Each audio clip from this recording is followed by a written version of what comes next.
My name is Emily, I'm 32, and at my own birthday dinner, my sister announced she was pregnant with my husband's baby.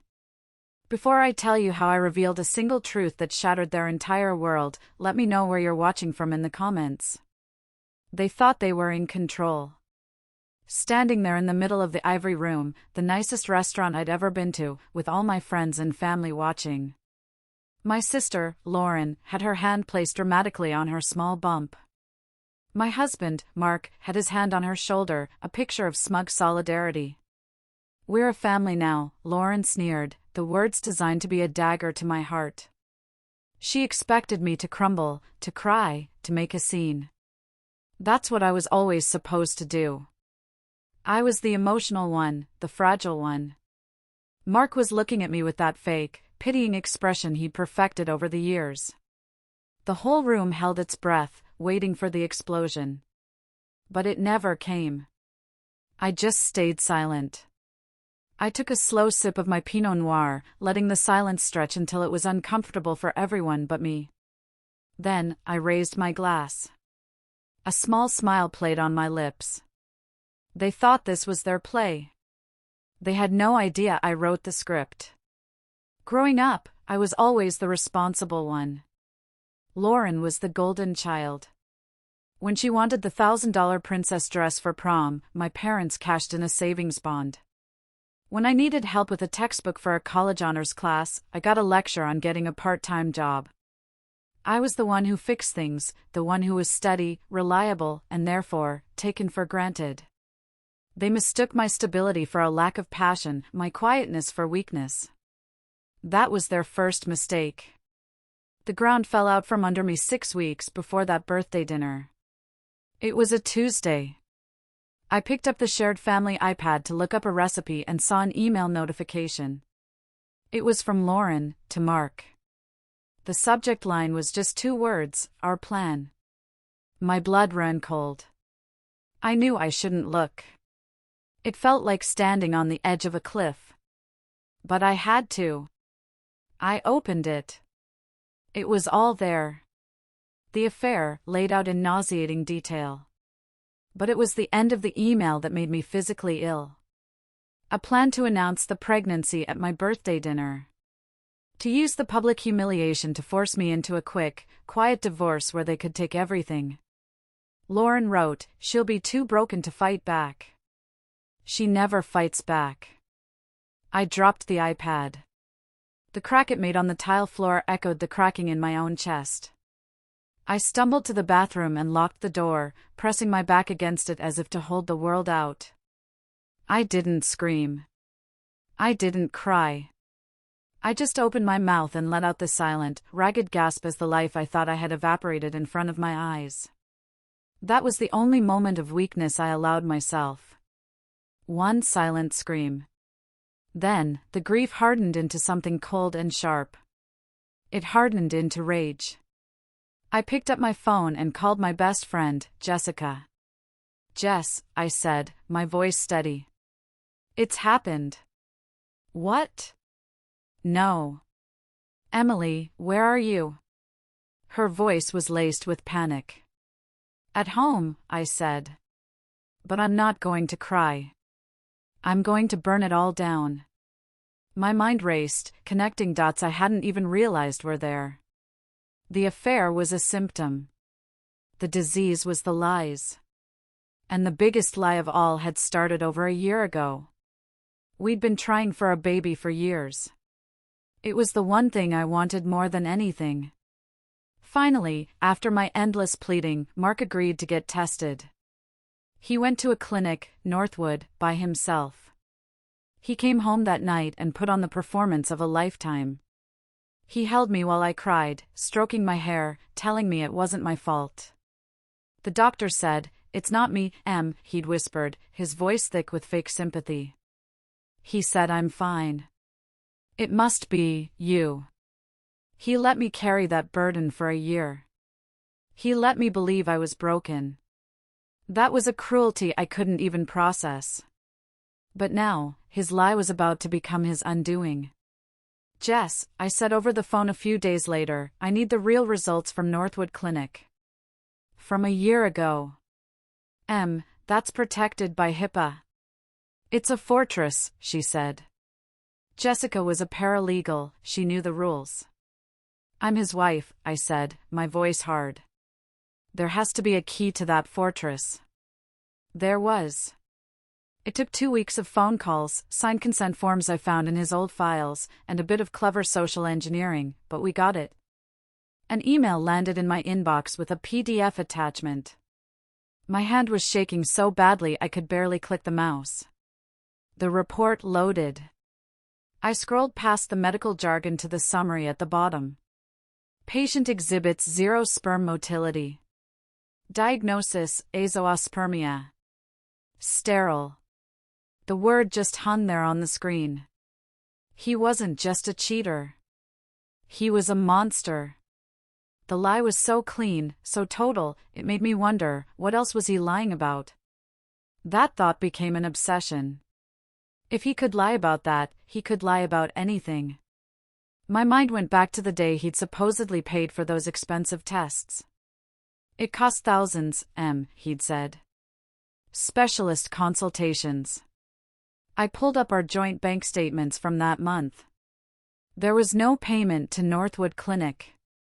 Not a dime. But there was a cash withdrawal. A big one. $20,000. My gut clenched. This wasn't just about an affair anymore. I hired a private investigator the next day. A quiet, older man who looked more like a librarian than a detective. I don't care if he's cheating, I told him, sliding a folder across his desk. I know he is. I need you to follow the money. Find out where that $20,000 went, and any other money that doesn't add up.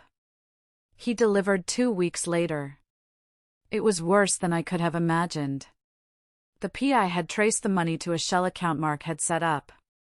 From there, it was a steady stream of payments to Lauren. For her rent, her car, her designer bags. But the final piece was the kill shot. A single transfer of $200,000 from Mark's corporate expense account, embezzled money, to a title company. It was the down payment for a new house.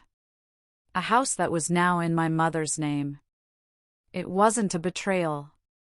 It was a conspiracy. My own husband, my own sister, and my own mother. And in my purse, I held the two things that would bring it all crashing down. His medical report and the PI's financial report. And that brings us back to the dinner.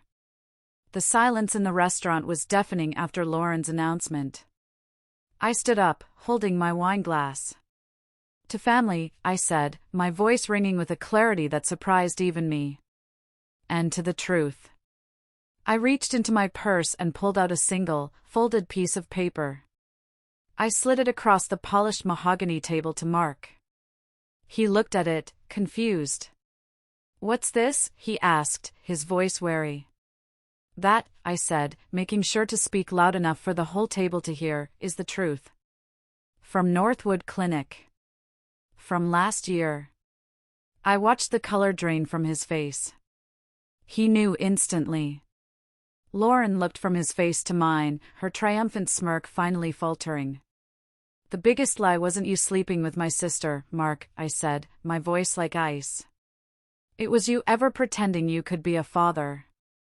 A collective gasp went through the room. Lauren's face, which had been glowing with victory moments before, crumpled into a mask of pure horror. Her eyes darted to Mark, then down to her own stomach, the reality of my words crashing down on her. Mark started to stammer, You can't." But I wasn't finished. I turned my gaze to my mother, who was staring at me, mouth agape. "And Mom," I said, my voice softening into something even more dangerous. "That house is lovely. But when Mark's company finishes their fraud investigation into the missing $200,000, they're going to want it back." That was it. The second punch. Chaos erupted. Mark lunged across the table, his face a contorted mess of rage and panic. "You witch," he screamed. Restaurant security was on him in a second, two large men hauling him away from the table as he thrashed and cursed. The perfect ending to my marriage. A public, humiliating, and well-deserved implosion. In the middle of the chaos, as my mother started sobbing and Lauren just sat there, catatonic, I calmly picked up my purse. Jessica was already by my side, a protective hand on my back. I started to walk away. Lauren, snapping out of her stupor, grabbed my arm. Her grip was desperate. "Emily, please," she whimpered. I looked down at her hand on my arm, then back into her terrified eyes. I pulled my arm free. My final words to her weren't angry. They were just final. "I'd save your please," I said, my voice flat. "And I'd call Ryan.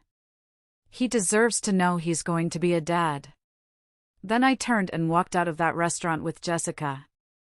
The heavy oak doors swung shut behind me, muffling the sounds of the life I was leaving behind. For the first time in a long time, I could breathe. The next 6 months were a blur of lawyers and paperwork. But it was a clean burn. I'm in a pottery studio now, in a different part of the city. 6 months later. My hands are covered in wet clay, and I'm laughing. A real, deep laugh. Jessica is here with me, trying and failing to center a lump of clay on her own wheel. "So, the divorce is final?" she asks, flicking a bit of clay at me. "As of Tuesday," I say, smiling. His company settled.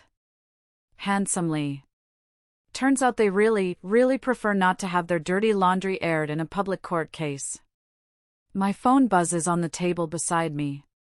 I wipe my hands and pick it up. It's a news alert from a local station.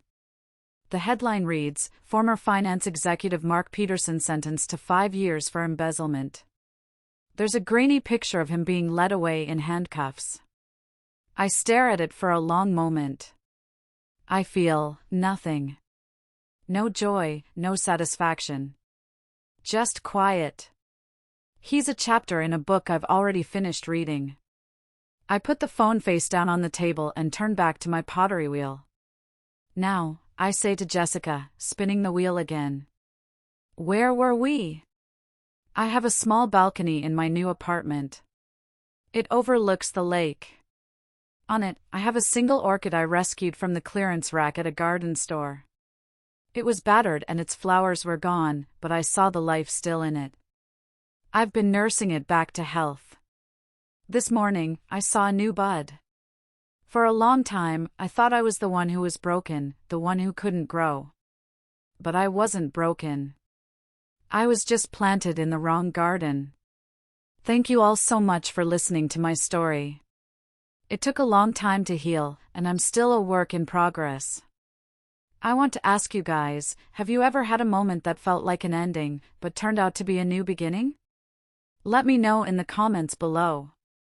If my story resonated with you, I'd be so grateful if you'd give this video a like and subscribe for more stories. It really helps the channel out.